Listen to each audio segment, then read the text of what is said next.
Welcome to Design Domination, where you'll learn to become a better, more business savvy designer so you can dominate your competition. Hi, and thanks for tuning in. I'm Colleen Grotzer, and in this episode of Design Domination, I've got special guest Kyle Van Deusen, and we're going to talk about how he went from graphic designer to web designer and developer, and how he leveraged care plans in his business. Born in California and raised in Texas, Kyle is a husband and proud father of three. After spending 15 years as a graphic designer and earning a business degree, he launched Ogle Web Design in 2017, the Admin Bar community with Matt Siebert in 2018, and Docket WP with Andre Gagnon in 2020. He can be found at KyleVanDeusen.com and on Twitter at Kyle Van Deusen. Welcome to the podcast, Kyle. It's about time I had you on. Thank you so much. That sounds so official. I think that made me sound a lot better than I am. So I think we've already peaked. We're only a couple seconds into this, but we might have peaked. So we might just want to call it a day here. All right, awesome. We'll just wrap it up. So, all right, thought we'd start off with a fun question, and that would be: would you rather be without internet for a week or be without your phone? Oh, but the phone, no question. No question. Oh, If I could ditch my phone, I would probably mhm. ditch my phone. It's good for watching YouTube, and other than that, it causes me nothing but problems. So I'm sick of notifications. I've turned almost all of them off. I could definitely go without the phone, and especially like when the phone rings, the last thing I want to do on that device is actually talk to another human being. I rarely use it for an actual phone. So yeah, Right. I could definitely do that. Without internet, I could go a couple hours, but I don't think a whole week. Yeah, yeah. I feel the same way. Yeah, and I keep my phone off. I only use it like when I'm leaving the house. I just keep it off and I don't pay any attention to it. So it's I funny. might have to try that. Yeah. I know that you're a big fan of tacos, and I did some research and I saw that the largest flour taco in the world weighs 1,654 pounds. And I believe it was, well, actually, no, it's from South America. It was done in When South are we America, the when are biggest we taco. going? That sounds like a good snack. But what goes with it, which is funny what I found about Texas where you are, is that the frozen margarita machine was invented in Texas in 1971. So that's a good compliment to the tacos. That happened That's in true. your You area. cannot go very far without finding a frozen margarita machine here. Every restaurant's got them. Ah, So oh, that's that's funny. I funny. didn't realize that came from here. But yeah, we Yeah. got a few good inventions under our belt here in Texas. Awesome. All right, so let's dive in. So I wanted to ask you, you went from being more of a graphic designer to more of a web designer and developer. So like when and how did you decide to do that? Yeah, so I'm not really trained in either of them other than just call myself that, which is fairly easy to do. But in high school, I always loved, designing things on the computer. I was in bands and stuff, so I was designing our band flyers and logos and things like that. And I had a buddy that his parents opened up a sign and graphics print shop. And I was really intrigued by that because we could go in there and print stickers and stuff. And I just thought it was awesome. So I just started hanging out there all the time and sweeping the floor or doing whatever whatever I could do to make myself useful, and I kind of wiggled my way into a job at that place. And I spent the next about 15 years mainly as a graphic designer in the print industry. So I learned how to run all the printers, and we always worked for small shops, so it was you had to know how to do a little bit of everything in there to get by. But yeah, I spent 15 years doing graphic design stuff. That's what I kind of figured I would do forever. But my wife at one point started her own business, and I was really really jealous of the lifestyle she was able to make for herself having her own business. So I started looking at like what would it take for me to go do this on my own. And printers are very expensive, hundreds of thousands of dollars. And I thought, okay, well, this is going to be very difficult for me to go out and do on my own. And just I didn't know anybody who like freelance graphic design. I didn't know that world existed. So it's like, okay, how can I turn this into some kind of business? And at that time, I was going back to school to study business, knowing that I wanted to eventually have my own business one day. And I had some customers that were kind of friends that I knew from a nonprofit that asked me about their website and if I could help them change a few things on it. You know how people think if you work with computers, you can like take them apart and do anything, right? So, of course, I just said sure. Let me see if I can help out. And I got in there and started playing around and stuff and was like, "Hey, this isn't too bad. I think I could figure this out." And I had played with websites a little bit, but nothing professionally. And when I started looking at that, I'm like, "Okay, well, this is a definite better business opportunity for me to be able to go out on my own and do this." So I started doing that on the side in like 2016, I suppose, and started my business at the beginning of 2017. Quit my job about halfway through 2017 and haven't looked back yet. Wow, I thought you had actually been doing it longer, had your business a lot longer. That's No, interesting. I'm a newbie. Oh, wow. Cool. Well, so you also offer what we call website care plans in your business. And let's talk about, like, let's define what a website care plan is for people that may not know what that is. Yeah, so this is something that mainly exists in the WordPress world, right? Because WordPress websites have a lot of different pieces of software plugged into it, a lot of different people making the software, doing updates for the software. It can be a house of cards sometimes, and it Yeah. can be a full time job making sure that the website is always running optimally. One plugin does an update, and that doesn't jive well with another one, and you have problems. So one thing you have to be really careful of if you're building a WordPress website is making sure you're doing those updates properly, uh, because it's kind of a self-hosted thing. You have to have hosting and all that, so you have to manage those servers and all those kinds of things. And most business owners, the kinds of people I'm doing websites for, they don't know the first thing about any of that. So the Right. idea is I can provide that to them as a service for a monthly fee. And that was something that I heard about, early in my career as like a website maintenance plan or care plan. There's tons of words for it, but it really transformed my business as soon as I started picking some of these up, knowing that I didn't have to live on a complete roller coaster of if there's no project work, there's no money coming in, right? Just having even these small amounts. I think my first ones were $30, $50, whatever it may be a month. But knowing that I'm like raising the floor of the minimum amount of money my business is going to bring in every month. It didn't take me long to figure out like, okay, this is definitely the key to running this business without being completely stressed out and losing all my hair. Yeah, because you've got that regular revenue coming in, that monthly revenue. Exactly. It's very different. Yeah, websites today are very different than they used to be. Like I learned HTML in 1995 when people were just building websites and they were just static websites that didn't do much. And it's like now it's a totally different thing where they have to be constantly updated and it's like an ongoing process at all times. Yeah, absolutely. And beyond that is, you can package up care plans all kinds of different ways, but a website shouldn't be something you sit and forget. It's not a printed brochure that once you print it, it's done and it's out in the world and you don't mess with it again until you have something new to add to it and do another print run. Like you can constantly be evolving and growing and changing and improving your website. So there's ways to kind of bake that into the care plan as well, as far as doing updates for a client, content updates, adding blog posts, those kinds of things as well. And I think that does encourage clients that are already paying for these care plans, knowing that they're paying for some of that update time as well, to go ahead and keep their website fresh. Because you just go to way too many small business websites and you see they haven't updated it in 5 years and the information's completely out of date. Obviously, that's Right. not going to do them much good.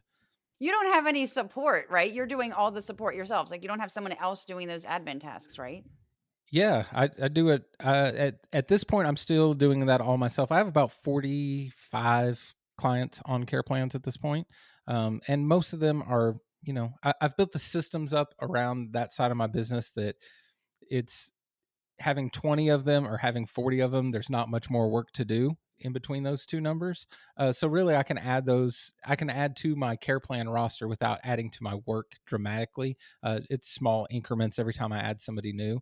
So at this point, I've still been able to manage this all myself, which is nice because you don't have the extra expense of having to pay for some of those things.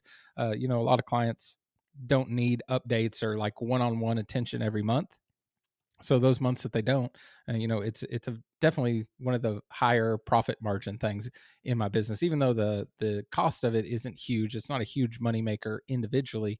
It's the compounding effect of having tons of them and the fact that they have a really high profit margin that make them so valuable. Yeah, see, I did them for a few years, but at the time I was doing everything myself, but I was doing all this other kind of work too. So I ended up ditching the care plans to focus on different work, and then I started specializing in accessibility. So I ditched the care plans, but I only had a few, so I they weren't like, it wasn't like where they were as valuable to me because I wasn't continually trying to build that part of my business up. I was building up a different part of my business, but I can see what you're saying about that. Yeah, and especially there's so many tools and now that help you go in and update multiple sites at one time. So a lot of the work and the way I've kind of structured some of these plans is I can really do the work for all the websites that it would take me to just do one of them. So there's not a whole lot of that one-on-one. When you're at a smaller number of care plans, you tend to do a lot more of it individually with each website one by one, and that does take up a lot of time. That's definitely not something sustainable that I could do with the amount I have now, but with the software that's available today, you can manage a lot of websites, from one place that makes it a whole lot easier, a whole lot more feasible for one person to handle. I'm probably getting too close to a point where I need some help with some of it, but I'm resistant to do it. That greedy side of me doesn't want to take out the expense of having to pay somebody else to do it. Yeah, but then you can free up your time to do other things and bring in more clients. So there's always That's that. true. That's true. I have to remember that. Do you feel like having the care plans like gets you in front of your clients every month and so like it keeps you top of mind with them? Yeah, and the retention level on care plans is really good. So I've done some other recurring services like SEO, for instance. SEO is a hard one to have client retention on because clients don't fully understand SEO and they don't always understand the long-term nature of it and those kinds of things. So it can be kind of fickle at times. They want to pay you one month and see results the next month, and that's not really how it works with SEO, right? So I've seen a lot of those have a lot lower retention rate where the website care is something that's almost it's mandatory for the site. It's not mandatory they hire me to do it, but it's mandatory that the maintenance gets done. Most of these people don't have the technical expertise, or they don't think they do, and they don't have the time mainly. So it's just one of those things that I can provide this service to my client every month and I can retain this extra invoice for, some of them are going on since the beginning of my business, so since 2017. I've probably quadrupled the amount of money I made on the actual building of the website back when I did it just through those care and maintenance services. And so a lot of people will send maintenance reports and stuff like that. I actually don't send any kind of reports, but I do a lot of email marketing with my client list, so I'm sending them emails and updates and giving them ideas on ways we can improve their site and stuff like that regularly. And you do see when you send out those updates and you stay in constant communication with your customers, they come back to you for a lot of other things. It's so Right. much easier to sell things to existing clients than new clients. We often forget that, but because you're in front of them every month, or you're at least at the minimum you're sending them a bill every month, which reminds them of you. But you're in front of them so much, when they have other things they need to get accomplished, you're the first one they turn to. So it's definitely, not only has it generated money in those invoices for the care plans, but also them coming back to me for other work that they might have taken somewhere else if I hadn't been, with them every month for so long. Right, it's like there's no lapse there with working with you, so they're less likely to go find some other web designer, to work with. But I mean, I Right. imagine maybe do they ever like say, "Okay, hey, well, we have this print project. Can you work on this too?" And maybe you get some work that way too.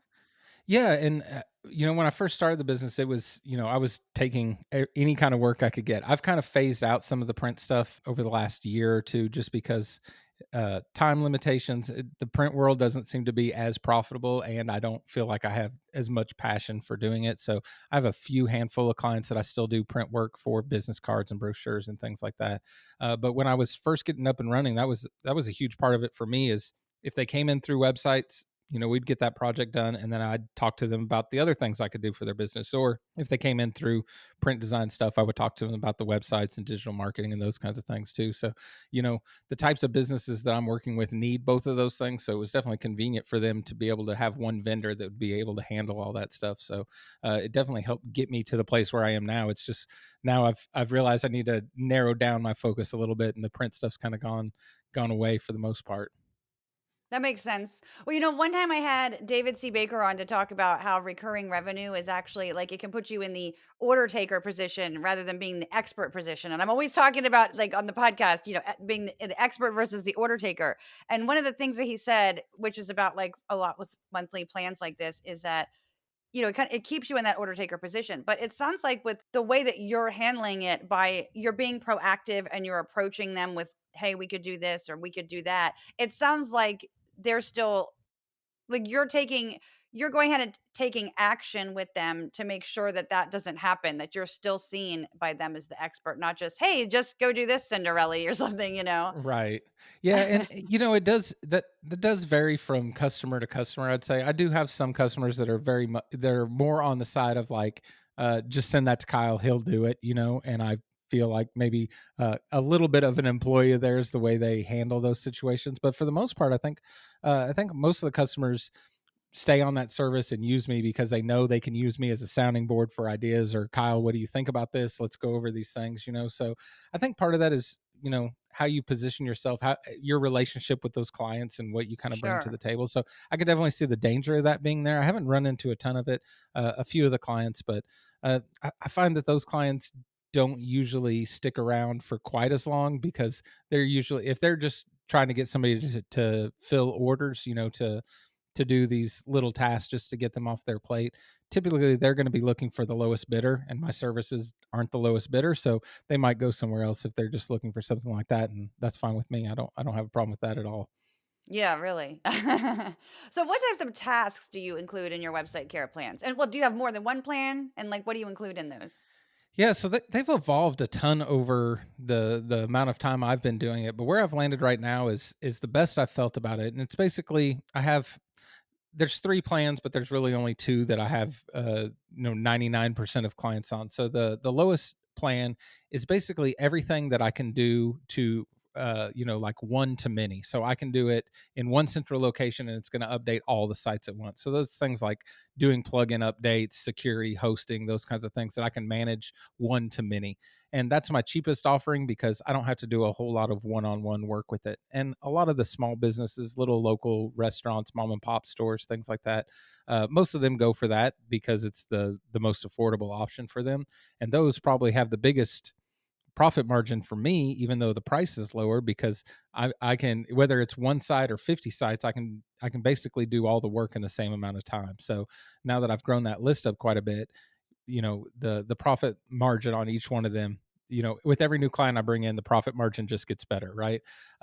From there, the next most common plan I have, it comes with some advanced hosting features and things like that. They get a little bit more bang for their buck, but the biggest difference is they get what I call 3 30-minute tasks per month. So basically it's anything having to do with their website that I can do in 30 minutes or less. It's a little subjective, but where the line is kind of drawn in the sand, they can't ask me to, like, let's build a new page on the website because I probably can't get that done in 30 minutes unless we're talking about something really, really simple.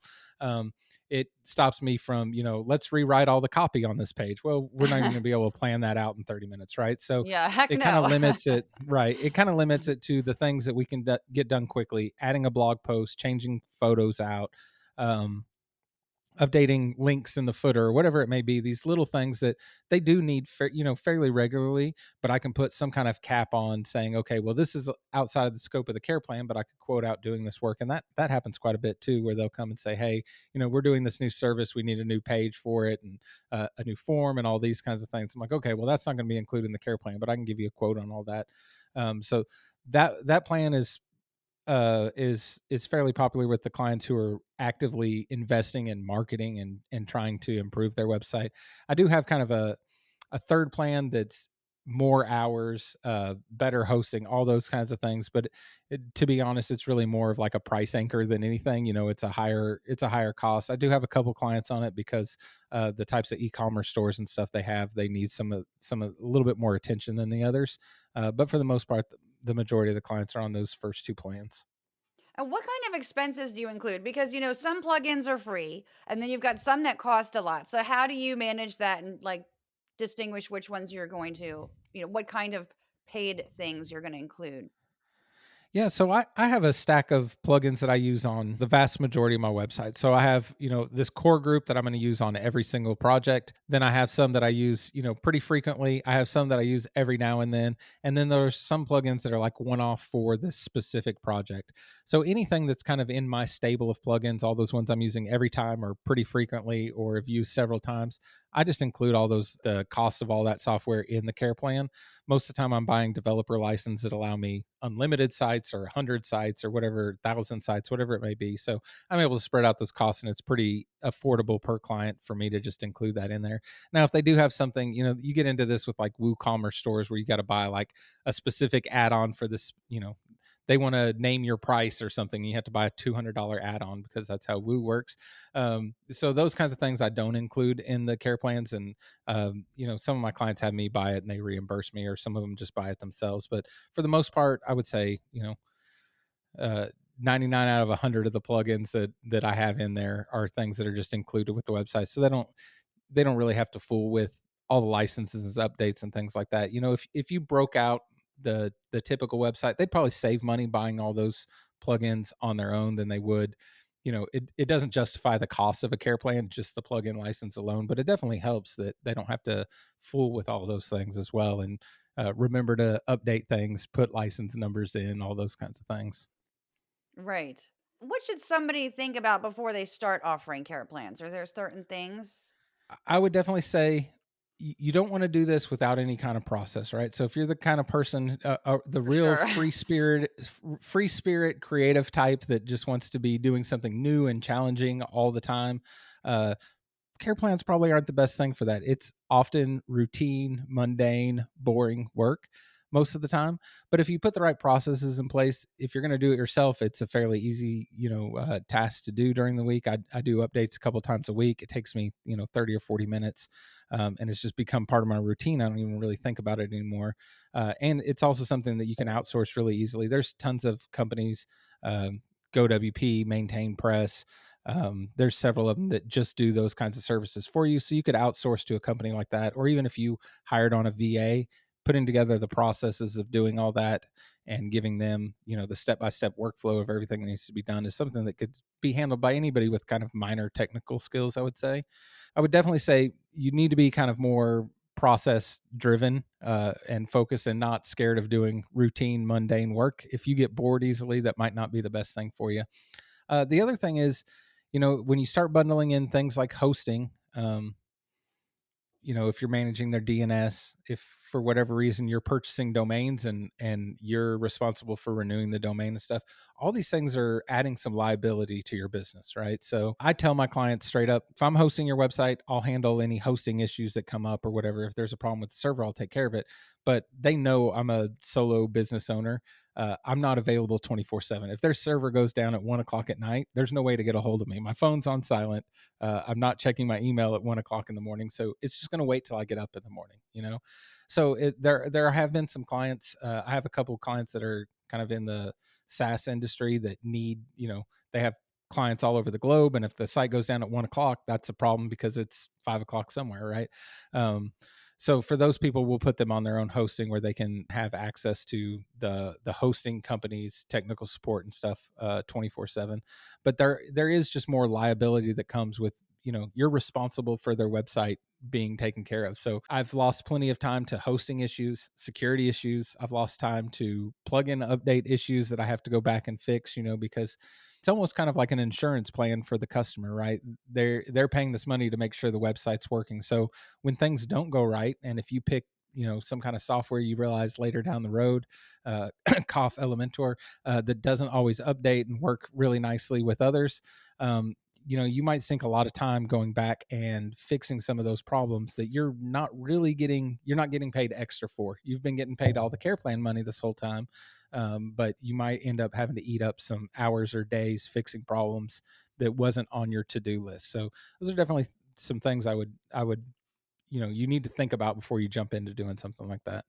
We were saying about the hours that you're available. I remember I had a client, a care plan client, who was like, "Oh, well, so what happens, if something does happen like after hours?" And I had put this in my FAQs on the website when I had the care plans. But, at some point I thought about maybe hiring somebody in a different time zone who could then address support issues when I'm not able to. And then I could raise my price and say, this is maybe not necessarily 24 hours a day, but a Right. longer extended period of time that they would be able to get support. Yeah, and I think that's definitely a possibility. I found most of my clients. I don't know. I try to do business. I'm me all the time, like 24/7. What you see is what you get. So I'm very open and honest with my clients. Like, if I see that if I'm finishing up dinner with the kids and I see that a website's down, I'll walk in here to my office and fix it. You know what I mean? But if I'm out at the baseball field with the kids, I'm not going to come fix it. And that's just the way it's going to work. And if your website's so mission critical that that's not okay with you, then let's just make other arrangements. And for for all the clients that I have on my care plan list, they're okay with that. And I've probably lost, clients that needed more than that and I couldn't offer it, and that's okay too. But, it's the thing with owning your own business is you realize at some point that you can design the business that you want that fits your lifestyle. And that's one thing I've really liked about staying solo is I can just design all this to work the way I need it to work. Maybe Right. I lose some customers because of that, but that's okay because I can keep doing the work I can continue, to enjoy doing.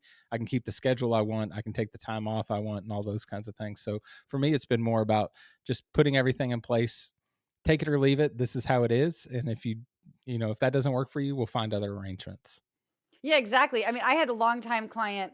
I mean, I think I was working with them for like 16 years or 13 years or something. It was a very, very long time. And I did mostly print work for them, but then I went to get them on a care plan. This was years ago.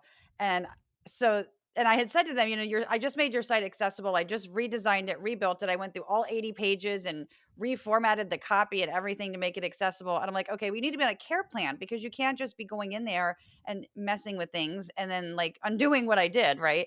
And they were balking at my care plan contract and I was like, "Yeah, we need to like part ways because like this is take it or leave it like you said. Take it or leave it. This is what I'm offering." And they wanted to like they had an attorney who was offering pro bono services to them constantly and I'm just like, "That's great, but I would have to pay an attorney and I'm not willing to do that for a $100 a month care plan." So, that was Yeah, and ridiculous. and I caution, like, when I say these things out loud, I think, well, I'm definitely coming from a place of privilege where, if a client, I don't have to take on any new clients, and if somebody wants to go somewhere else, it's no sweat off my back, and that's Right. that's because of the business I've built, and I'm lucky to be in that position. I know not everybody's in that position. They have to take on more than they probably wish they had to take on, to pay the bills or whatever it may be, but it's definitely a place worth striving to get to, and it's always been, the recurring revenue part of the business and the majority of that being through care plans. It's always been for me like, how do I get this to a point where I could pay my family's bills just off the recurring revenue? So if I didn't take on any projects this month, maybe I wouldn't, be getting dessert at the restaurant, but I would at least be able to, pay all the bills we need to pay, right? So that's always been my goal is like, how do I build this business where the floor is meets my family's needs for our bills and things like that, and kind of reduce that risk of entrepreneurship, which can be a roller coaster at times and still is. But for the most part, it's just like, how do I get to that point? And once you get to that point, you get to the place where you get to be a lot more picky about the customers you take on and the crap you'll put up with from customers. Yeah. I ended up firing my biggest client earlier this year, biggest client by far, because of those exact situations. Like, this just wasn't a good fit between us, and luckily I was in a position where I could just tell him, let's move you on to something else. And that's definitely a place where I hope every business can get themselves to, because it's very liberating. It is. Well, so when we were talking about care plans and what you have to have set up, how did you go ahead and approach like how you were going to price your care plans? Yeah, I just copied off of everybody else basically. Everybody offers Google care WordPress care plans. You'll find 5,000 sites with plans on it. I mean, I've spent more time on it than that, but for the most part, the prices are fairly similar between everyone. I looked at my own cost of, I upgraded the software I use. I use Blog Vault to manage all the plugin updates and security and stuff. Those costs were higher than what I was using before, which was main WP, which was pretty much free. So I factor all those costs into it and kind of what the market will bear, right? So what are my customers willing to pay? And I've played with those rates and I've raised the rates and things like that. But I'm trying to offer. I want to make sure I'm giving whatever the value is and then some to whatever it costs, right? So if it's my cheapest one is $75 a month, for $75 a month, they never have to worry about their website having a problem, right? I'm not going to do proactive stuff on it, but I think $75 is a pretty good price point for that complete peace of mind that their website's being taken care of. They couldn't hire somebody on their staff to go do it for that price, right? So I feel like there's Right. plenty of value there. And because because I'm being able to spread out a lot of my costs through the roster of care plan clients I have, it's still very profitable at that price. So, you got to start somewhere. So for me, it was a lot of like, I'll just copy what everybody else does and then figure it out from there. And that's essentially what I've done and figured out, kind of my sweet spot where I feel really comfortable in the sales process saying, clients can always smell when you're not confident, right? So I feel really confident saying, hey, this lowest price point is $75. Here's what you get. And I feel 100% confident that it's worth that. And I think they can feel that in the way I'm talking. And just about this, the same with the next plan. So I think, finding that place where you feel comfortable saying that price is really important as well. Because if you are just copying somebody else, it can be, you'll hesitate to say that price out loud if you don't feel comfortable with it. 100%. Yeah, that's a great point. Well, so when you take on new care plan clients, do you have a minimum, like a number of months that they have to commit to? I don't, and I use that as part of my sales process. It's basically this is month to month. You can cancel at any time. If you just decide you don't like the way I look next month, that's fine. You can cancel. We'll get you offboarded. You're fine because our industry has the reputation of like a used car salesman, right? So Yeah. many web developers have been hired and disappeared. They work from their basement. They don't do what they're supposed to do. They take people's money and leave. So I know clients when they come to me, if I don't already have a relationship with them, they're very skeptical of me. So for me saying, you don't have to lock into a year of this, it's month to month, next month you can decide to leave. That puts them at ease. And I feel confident that once they get into this care plan, they're going to stay. So I don't feel like I'm really putting out any risk there. If they do leave after a month, I'll definitely be less profitable than I wanted to be, and probably underwater a little bit on getting all those systems set up. But it's been so rarely a problem that it's too good of a marketing tool to say it's month to month. So I would never consider not saying that. Yeah, I agree with that. Yeah. Well, when in your process do you bring up the care plan? Like if you're redesigning a site for a client, for instance, or you're building a site from scratch, at what point in the process do you bring that up?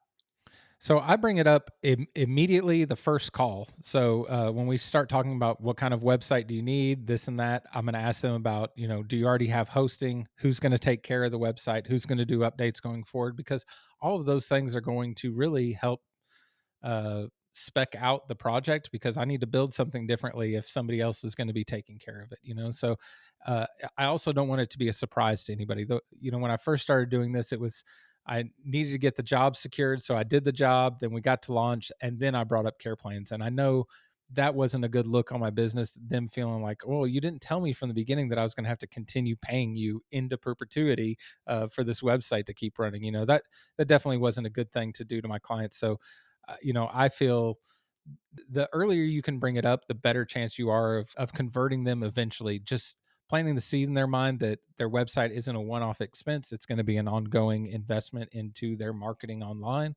So for me, it's during the first conversation with them I bring up the care plans. And do you require that all new clients be on a care plan? I don't. I know a lot of agencies that do that. I don't have any issue with doing that, but I think that kind of goes back to the like requiring a, a commitment for a year, whatever it may be.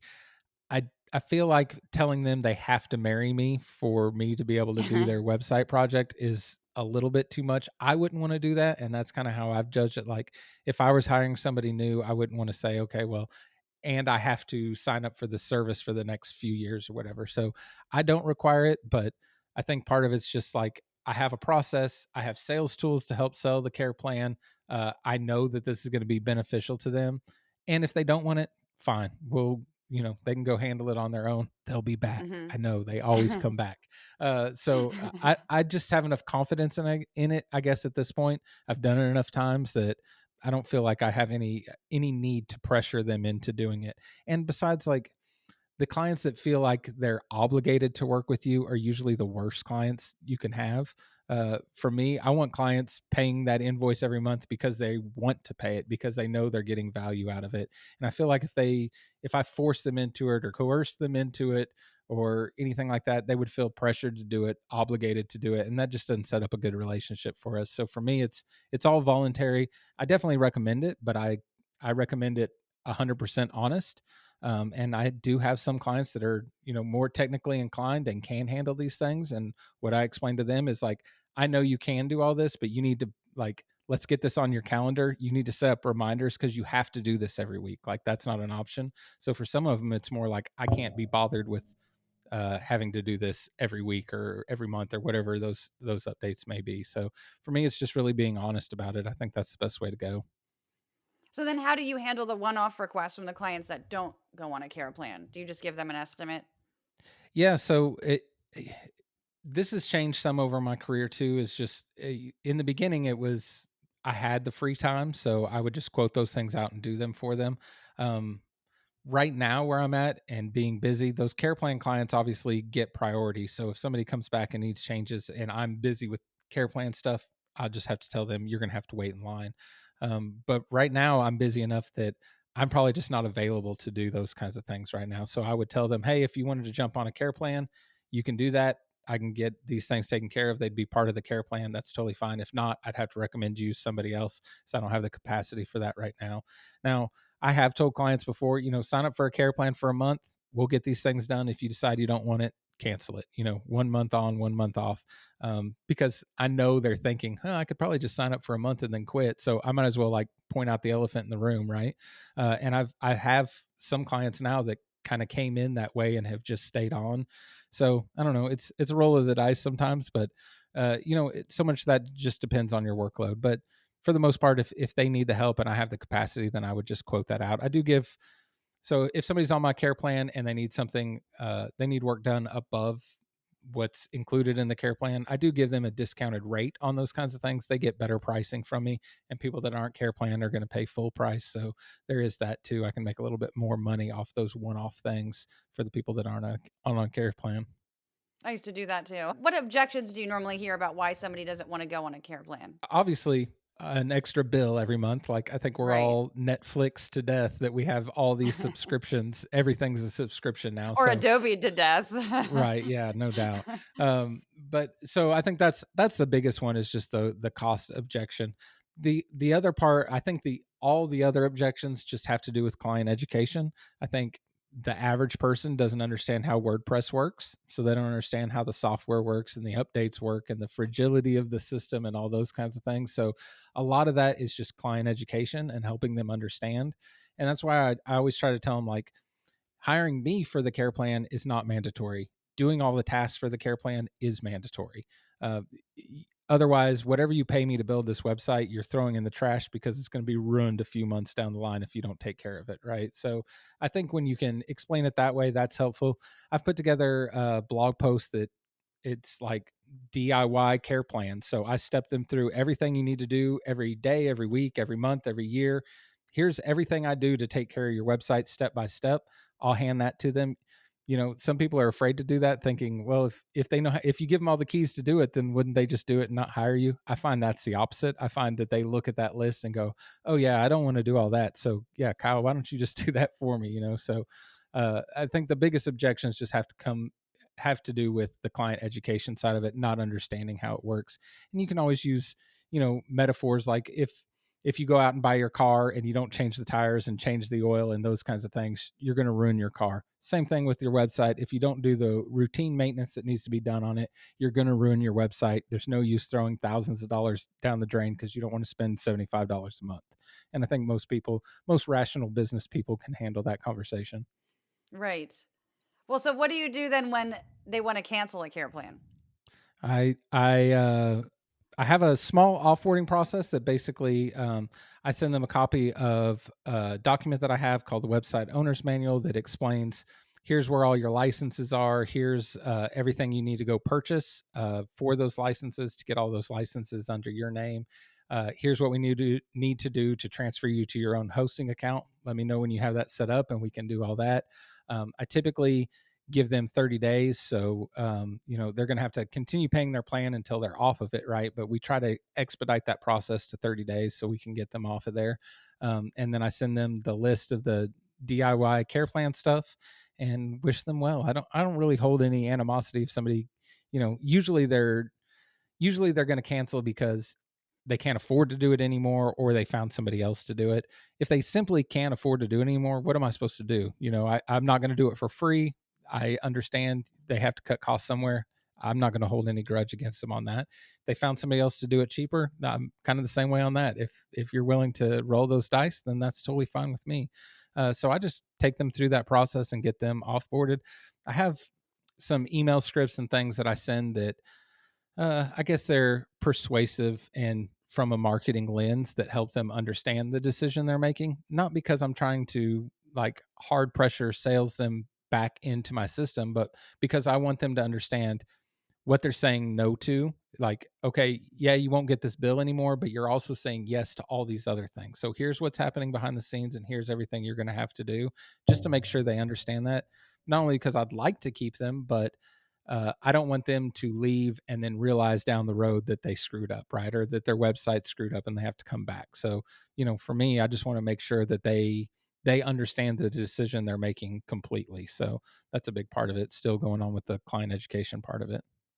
Well, I know tons of people in the admin bar in your group have bought the website owner's manual, and they have said how well it works to keep the care plan client. And so I guess the big thing is that once the client sees that huge list of tasks and all these things that they have to do, I guess they turn around and they're like, well, nope, I don't want to do that. I don't have time for that. That's too much, right? Yeah, and we include it's called like the retention email script, and that's basically what it does is it just explains to them, okay, no problem if you want to quit, that's totally fine. Here's what you're going to need to do. You're going to have to go buy hosting. You're going to have to buy all these plugin licenses. You're going to have to do all these updates. Here's a list of how you do all the maintenance, all those kinds of things. I mean, it is persuasive in the fact that they go, holy crap, there's a lot of stuff I didn't realize what was going on. Oftentimes, they might be a year or two removed from your sales process of when they purchase the care plan and they don't remember all that goes into it. I think that's definitely the case sometimes. But yeah, that email has saved a lot of care plans for me just because clients went, oh, you know what? I'm going to cut costs somewhere else because I really don't want to do all that. They can get it by going to creative-boost.com/WOM, WOM, but how much does that go for? And what do they, like you said, they get some scripts with it, but what is it, just a PDF guide and some scripts, or what's included in that? Yeah, so we actually came up with this. Me and my partner in the admin bar, Matt Siebert, came up with this idea, just trying to solve this problem ourselves, especially the side of like client education, them understanding what all goes into website maintenance and care. So the idea of the WOM, it is a fairly simple PDF you send out to clients. What we actually give you as the deliverable is like a Google Slides document, just to make it easy for you to edit. We just wanted to put it in something everybody could access and have be able to edit. You can throw it into InDesign or whatever you use, but basically it goes over the technical details of their website, where the DNS is, where the domain's registered, where the hosting is, all the plugins that are being used, some frequently asked questions and things like that. So it comes with that document that you can use, and it also, really the heart of it is the system of using it. So we explain in there, when you want to talk about the website owner's manual, when you actually want to give them a copy. There's, I don't know, 6 or 7 email scripts in there. So a pre-sale script, a script you can put inside of your proposals. If they reject a care plan, there's a script for that. If they accept, there's a script for that. If they come Wow. back later and say, hey, I want to cancel my care plan, there's a script for that as well. So we've just kind of thought through all these scenarios and tested them with our own clients and things like that of how to get clients onto care plans. So the biggest thing with the WOM is it helps show them what all goes into maintaining a website. So it lists them through all the things they'll need to know, where everything's at, um, how they can access the website, all those kinds of things. And really, it's an eye opener for them. It gives them some uh, peek behind the curtains of what all goes into managing their website. And a lot of times, when clients see that, they'd rather just have somebody else do it, which is what we agree, as well. We think probably a professional should be handling this, but they might just think you're trying to get money from them. So, what the WOM does really well is just help show them all that goes into managing a website, and a lot of times they'll just decide to hire you for it. So it is at the link you said. I'm sure there'll be links everywhere. It goes for $37, but there's always coupons, so just look on the website. There'll be like a coupon listed. Use the coupons. um, I think we're nearing about 4,000 agencies using it at this point, which is pretty awesome. It's been really, really Wow. successful. It's so awesome getting the posts in the group that say, "Man, I bought the WOM yesterday and it already paid for itself. I just landed a client, or I got a Right. client to come back." It's just cool. I mean, obviously, if you use it and sell one care plan, it pays for itself. It's not something we're trying to get rich off of, but I do think it's definitely it's a huge part of my sales process as far as letting clients know early and upfront what goes into website maintenance. When I hand over the website, handing over this document, if you've done websites for any amount of time, you've come across the client that comes to you and says, "Oh, I don't know where my domain is. I don't know where my DNS is. I don't know where the Yeah. website's hosted." Well, what's nice about the WOM is all that stuff is documented in there. So if every web developer was using this, we would always know these things. We actually had a client, or a website owner's manual client in the group. He had a new customer come in and ask them about those things, and they provided him a copy of the WOM they got from somebody else, which I thought was really cool. It kind of came full Oh, that's circle. Yeah, great. so he said it was awesome. He Oh, got the new client in, he knew where the domain was and the hosting and all that kind of thing. It was really handy. So it works in that way as well too. that's really cool. Well, and there's a great point there too that a lot of designers and developers always push back and say, "Well, if clients can just Google it, then why would they hire me?" And it's like, because they don't necessarily want to do that. They don't have the time or the interest Yeah. and they need the expertise. So, you know, I could just go because out. you hand over that Yeah, I information. could go out and mow my lawn, but I don't. I just hire somebody to do it because I don't want to mow my lawn, you know? So I think it's the same way with Right. it's just one of those things that you rather pay somebody to do than do yourself, even if they could do it. So I think that's the way, uh, you know, clients probably look at care plans for the most part, and they want to protect that investment. And I feel like care plans do a good job of protecting that investment for them. I think websites tend to last a lot longer if they've I know that they are going to last a whole longer if you're keeping tabs on the plugin updates and all those kinds of things. They're going to get more mileage out of their website if it's well taken care of. So it's really, in all honesty, I do feel confident telling my clients like this is the better route to go for the longevity of your website. Well, that's awesome. Yeah, I see people all the time talking about it. I didn't realize it actually had scripts in there too. Yeah, So yeah. that sounds really cool. That I think you need to raise the price on that though. That's that's a really great I price. That's I a would just like steal. to get it in every agency's hands. I know that it will help them sell care plans. I know that it makes other people's life easier if all this stuff's documented. I think it's really Mhm. good for clients to say like, okay, if your web developer does get hit by a bus, at least you have this document that tells you how to get into your website and where everything is and all that. So I think it's a win for everyone all around. So if it was just in everybody's hands, I would be happy about that. Yeah, and it gives you the confidence to know what to say and deal with the Yeah, objections. and that's so hard for people That's a starting big out thing. too, is It you have to is. do so much trial and error in like how you propose things, how you talk about things, how you handle objections, all those things. So luckily the scripts in there, we've already been through all that and I mean, you don't have to copy and paste them, use them verbatim. Season them to taste, if you will.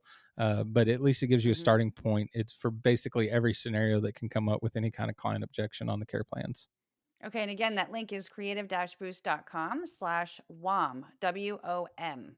Well, thanks for coming on, Kyle. This has been really I great. appreciate it. Thank you so much for having me. I'm glad to finally hop on here and get to chat with you. Anytime to get to chat with you is a good time for me. Oh, thanks. Thanks. I appreciate that. If this content was helpful, you can support the podcast by buying me a coffee. It might actually end up being a glass of wine or some tea, but you could go to buymeacoffee.com/creativeboost.